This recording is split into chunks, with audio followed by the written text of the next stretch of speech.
नहीं तो और क्या करूं, बहुत खुश हूँ। तालियां बजाओ। कर सकता वो।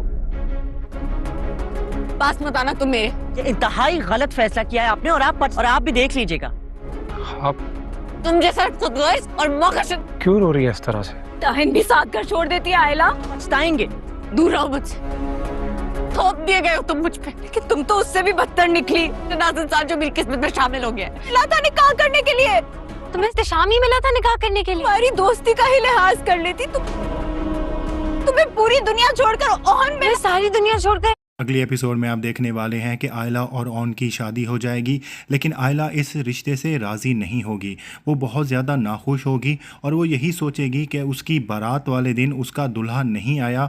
यही रुसवाई काफ़ी थी कि ओन जैसा लड़का उसके गले में डाल दिया गया है। वो नहीं जानती कि ओन उससे कितनी ज़्यादा मोहब्बत करता है और उसके लिए क्या क्या कुर्बानियाँ उसने दी हैं।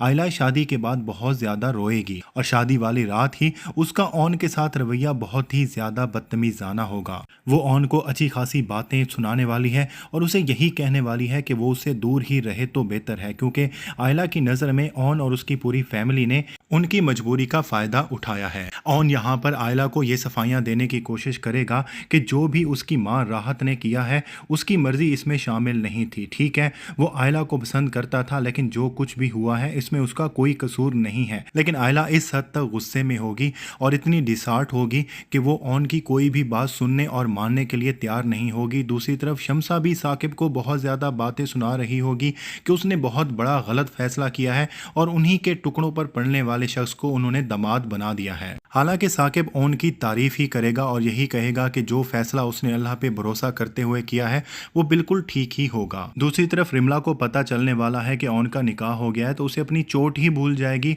और वो फौरन आके आयला को बहुत ज़्यादा बातें सुनाएगी और उसे यही कहेगी कि उसको ज़रा भी ख्याल नहीं आया कि उसके हक पर उसने डाका डाला है। और आयला भी सब लोगों को अपनी सफाइयाँ दे देकर इस हद तक थक चुकी होगी कि वो यही फैसला करेगी कि वो रमला को कोई सफाई ना दे, बल्कि रमला पे उल्टा यही इल्ज़ाम लगाएगी कि उसे भी सारी दुनिया छोड़ के शामी ही मिला था निकाह करने के लिए।